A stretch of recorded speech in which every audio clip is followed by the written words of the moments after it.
Mipasar og ordinansa ang Mandawi City Council aron mosuporta sa national law kabahin sa mga illegal, peke ug dili lisensyadong mga goods ug mga produkto. Ubos niini gukdon og pamultahon ang mga nagnegosyo ug namaligya og mga peke nga mga produkto. Ang detalye ni Nico Sereno.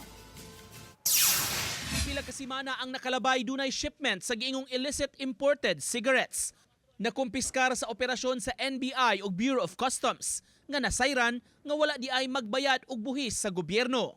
Ang mga giingong smuggled cigarettes nga sud sa dakong silyadong container vans didto nakuha sa usa ka private port sa Mandawi City. Taliwa nining nasakmit nga peke ug illegal nga kargamento. Ang City Council mihimo og lakang kabahin niini. Sa sesyon sa konseho, napasar sa first reading ang draft ordinance sa mga nagnegosyo sa gidiling butang.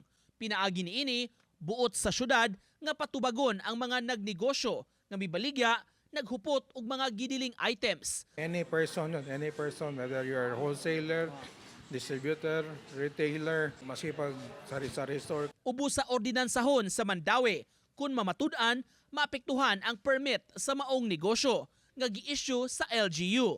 Doon na sa gi-prescribe nga mga penalties o multa sama sa pagpamaligya sa illicit nga sigarilyo nga walay hustong papeles ug tax stamps. Basta nabawaan nga ang imong ibaligya, peke siya, no? Kay peke nga kanang why permit, why license, why taxes, no?